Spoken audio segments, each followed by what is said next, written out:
Hello everybody, my name's Peter Wiggin. Welcome back to another video. Today's video I have a bit of a little different thing going on. Usually if I bring in a clip, it's from somebody on the right, it's from Dave Smith, it's from Nick Fuentes, it's from Tim Dillon, and they're usually discussing some political topic that I agree with. But today I have a clip from Parkergetajob. Now Parkergetajob is among one of these militant operatives of the left that has come out vocally in the past year or two, espousing ideals that are prominent on the left. He's like a spokesperson alongside people like Harry Sisson, alongside people like Dean Withers. These people really came to the forefront during the election last year, especially as staunch Kamala Harris supporters. And what they do, each of these people has their own little, each of these guys has their own little way of doing things. But what Parker does is he has people on the phone and he debates them. Dean Withers does a similar thing where Dean Withers has callers come in and they debate him. One of my good friends, Kai Schwemmer, was on and he debated him over constitutional policy. Anyway, I saw this clip on Twitter and I wanted to give a little response because I think it is indicative of a broader decay that we see on the left, and I think being able to understand what's going on in this clip and being able to respond to what's going on in this clip is a valuable tool, a valuable asset in modern politics and just in life in general. So let's watch this video. Okay, so going back can I to ask you a this question? Yeah, we'll go back to that in a second. Can I ask you a question? Are you Antifa? Tifa. Are you Antifa? Oh, Antifa. No, why do you say that? You're pro-fascism? So are you assuming I'm that I'm Antifa? I'm Antifa. All right, I'm definitely anti-fascist. Definitely. So, do you agree with me that you're anti-fascist? I wouldn't say so. You're not anti-fascist? What? So, are you pro-fascist? I'm not really okay. I have still both political views on things. There's not everything I don't agree on everything with the Republican Party. I don't agree on everything. I get you. with the I get you. But Democrat can you at least say that you're anti-fascist? Party. I'm not gonna say that if I don't know the. You can't say that you're anti-fascist? Jeez, so you're pro-fascism? I'm not pro. I'm not pro, but I'm not. So you're neutral on fascism? Shit, I guess. You think we were neutral on fascism in World War II?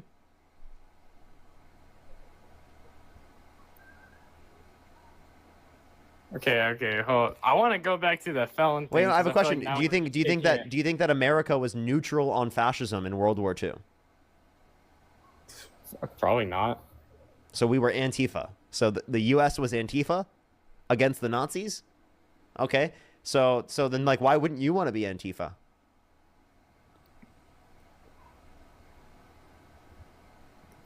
I don't know. I'm trying to.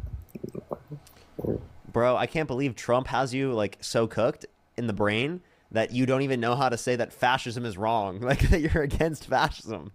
Literally, you can't even say that you're against fascism. Innovega is redefining what's possible for people with vision loss, restoring functional sight. That's how against cooked in the brain that you don't even know how to say that fascism is wrong. That you're against fascism. Literally, you can't even say that you're against fascism. That's how much Trump has you in the weeds. That you can't even say you're against fascism, dude. You're spinning back from the question about Biden. No, I'm sorry. Are you against fascism? I'm not arguing against it. I haven't. You're not arguing against fascism? Jeez, fuck, dude. Okay. I'm not arguing against anti-fascism. Okay, well, wait. Hey, by the way, if you're anti-fascist, wait. By the way, if you are against fascism in the comment section, type 3 in the comment section, everyone.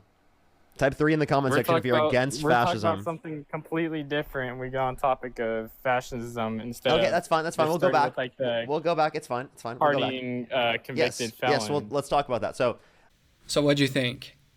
Do you like Parkergetajob's smug grin? Oh boy, I do. I sure love watching clips of Parker. Anyway, he's arguing with a retard on the phone. Simple as that. Or is it?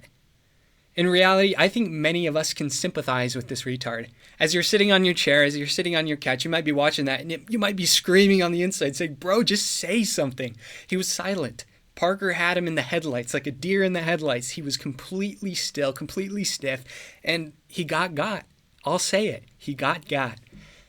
The thing is, I don't think this kid is completely devoid of mental faculties. I just think he doesn't know how the left uses language. And I think many of us are in that same boat. If you call Parkergetajob, well, this is another thing as well. Like if you call a prominent conservative, if you call a prominent liberal and try to debate him, it's going to be kind of awkward. You might be a bit nervous. That's why a lot of the times you saw people debating Charlie Kirk on college campuses, they were nervous. They weren't able to speak. Thus, they weren't able to debate or articulate themselves. That's not an excuse, but that's something that happens. So let's start. Let's start breaking this down. Not to get all Reddit on you, but what this is right here, plain and simple, is a false dichotomy and an equivocation fallacy, plain and simple. So first off, what is a false dichotomy? I have a definition right here. Let's read it. Let's think about it for a second. And sorry, I'm pulling it up right now. It says a false dichotomy is a logical fallacy that presents a situation as having only two mutually exclusive options, when in reality there are more alternatives or a spectrum of possibilities. It's known as the either-or fallacy. So that's exactly what Parker's doing here. He asked the question, are you Antifa? Are you anti-fascist? Oh, you're not anti-fascist. You must be pro-fascist. You're a fascist? You support Hitler? Oh, you don't support the destruction of the people that supported Hitler and killed 6 million Jews? Oh, boy, what? I got to call your school, your employer. I got to get you canceled. What are you saying? That's a false dichotomy. There are more options there. Let's say in good faith, Parker is using the term anti-fascist or Antifa as what it actually should mean, like the people, the Americans that did fight during World War II, that went overseas, that went on the beaches of Normandy to secure spots so that they could stop the Nazi force that was spreading across Europe. Let's say that's what he means by anti-fascist. Let's give him that. Just because I don't support the anti-fascists, let's say I didn't support the invasion of Normandy in World War II, I didn't support America's involvement in World War II, that doesn't necessarily mean I'm pro-fascist. There are more options there. This just shows a lack of going into the gray and actually having a discussion. But this is debate porn. This is what they do on these little talks. This is what people on the right, like Charlie Kirk, did as well. And after Charlie Kirk's death, I've really come to see him as the conservative pillar that he was. But even then, he would sometimes trap people in their words. Sure, he would be a bit more honest, and he would be a bit more engaging with these conversations than people like Parker or people like Dean. But still, these tactics are used on both sides. And so the second part about this, and this is the main part that I want to talk about, that's why I saved it for last, is the equivocation fallacy. Now, what's the equivocation fallacy? It's what Parker does, switching the definition of what Antifa or anti-fascist is. It's the old 1-2. He switches the definition, plays a semantic game halfway through what's going on. First off, he starts by saying, I'm Antifa. Are you Antifa? What's Antifa? When I think of Antifa, I think of a militant group that has recently been labeled as a terrorist organization in the United States that throws shakes at people and provokes riots, especially in the wake of times like George Floyd's death. I think of people wearing black bloc. That's what I think of when I think of Antifa. But there is another definition of Antifa, like I was saying. There is the definition of the people that went overseas and actually fought the Nazis, or people that are actually against the fascist ideology. That is a real thing. However, that is an important distinction. What are we talking about? That's a false equivocation. Are we talking about the organization? And they'll claim it isn't an organization, but whether it be organic or from the top down, it's still an organization of people committing violent acts in the streets. And it's either an organization of people or it is an opposition to an ideology. It's one or the other. And what Parker does is he flips it on its head halfway through and it confuses the guy. And so that's something that you need to look out for. So right there, to wrap up, we have the false dichotomy, and that's saying, oh, it's either you're pro-fascist or it's either you're anti-fascist or you're pro-fascist. You're pro-fascist, you're a Nazi, we got to get you fired from your job, what are you doing? And then we have the equivocation fallacy, in which he just changes the definition halfway through. That was used a lot of times doing BLM. I invoked BLM earlier. Let's give an example from there. do you support Black Lives Matter is a question that I received a bunch when I was a freshman, sophomore in high school, whenever COVID hit, whenever George Floyd overdosed, and whenever riots were prevalent across the country. I had a bunch of friends posting black squares on their stories on Instagram or on their profiles. Some of them still have them up. I just checked, actually. But what were they expecting me to say? Yes, I support Black Lives Matter. Again, it was a false equivocation. No, I don't support. No, I support my neighbor and his ability to live in a way that orients him effectively towards his enjoyment of life, liberty, and the pursuit of happiness without infringing on others' rights or having his violated. I support that. If that's the type of Black Lives Matter that you're saying, that you're talking about, I agree. I support that. What I don't support is a billion-dollar political activist group that is manipulating a large swath of the American population with propaganda. Which one are you asking I support? I support the former. I don't support the latter.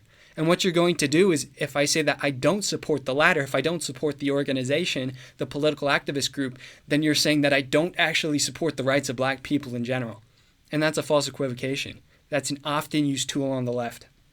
So, getting back to it, I think many of us on the right, if we really want to be taken seriously, we need to understand how arguments work.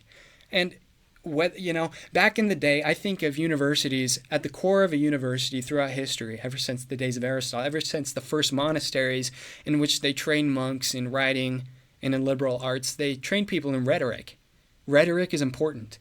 People had formal rhetoric training, learning arguments, learning logic, learning how to formulate counterpoints, real time, in discussions, in debates. It's an important skill, and that's something that, frankly, there's speech and debate clubs. Some people attend those, but the rest of the population doesn't really get opportunities to hone this skill. And, I'll go on to say you don't need to recite false dichotomy or, oh, that's an equivocation fallacy. Sorry, that's a false dichotomy. You don't need to say that. All you need to be able to do is recognize these for what they are. When you see somebody saying it's either an either or argument, then you can call that out. You can be like, hey, there's more to that. I can tell you're trying to manipulate me. You're not actually trying to have a conversation. Or you can go all Reddit on them. It doesn't matter to me. But I think we if you underestimate your enemy, that puts you in a bad place. And I think people are really quick to call Parkergetajob or Dean Withers or Destiny or Vash dumb. And while they may be dumb, they're skilled. They have more skills than you. I can assure you. They have more skills than me. And I'm trying to hone these skills myself so that's not the case. Because these are skills. You might have a baseline talent, but these are weapons that you can hone, you can sharpen, you can practice. Dean Withers, I promise you, if you called him on the phone right now and you tried to argue with him about some political topic, about abortion, he has heard your points 100 times. And he has given counterpoints 50 times. And he has heard counterpoints to those counterpoints 20 times, and he's responded to each of those 10 times. You see what I'm saying? It's this tree of debates. And he has practiced over and over and over to the point where he just hears a point and he knows how to respond. It's like the flowing of the wind. And at that point, if you do call somebody on the phone and you're a bit nervous, it doesn't matter because you practiced it a million times, right? Anyway, to wrap this up, have you ever heard of Michael Malice? I like Michael Malice. He's a comedian. He's an author. He's a provocateur. He's a goofy fella. He's one of my favorite Jews, actually. I'm not anti-Semitic. I like Michael Malice. Anyway, one of the things that he often talks about, I don't know if this quote's attributed to someone else, but he says this, is the left uses language to not to communicate, but to manipulate. And once you understand that, the pieces of this puzzle really start coming together. In that clip, Parker wasn't trying to communicate. Oh, no. No, he was trying to manipulate. He was trying to get this guy on his head, and he was successful at it. He was very successful at it. And so I have one final little tweet right here that I want to pull up, one little zeet. And I saw this, it just fits this occasion so perfectly. It's from Millennial Woes, and it says, "It's amazing how much leftist discourse is just them pretending not to understand things, thus making discourse impossible." And that's what that is. And it's a rhetorical tactic. And that's why they're winning in some of these situations. So, anyway, let's get our money up. Let's get our funny up and our money up. Let's be able to talk. My name's Peter Wiggin. If you enjoyed this video, if you enjoyed my analysis, leave a like. Leave a comment on your thoughts on this video. If you think I'm completely off, if you want to cuss me out for using Reddit words, feel free to do it. Leave a comment. But feel free to subscribe as well. I'm trying to upload multiple videos every day. I'm trying to get more into this. I'm trying to make it a habit. So your likes and your comments and your feedback give me motivation to do so. Anyway, we'll see you in the next one. Stay safe.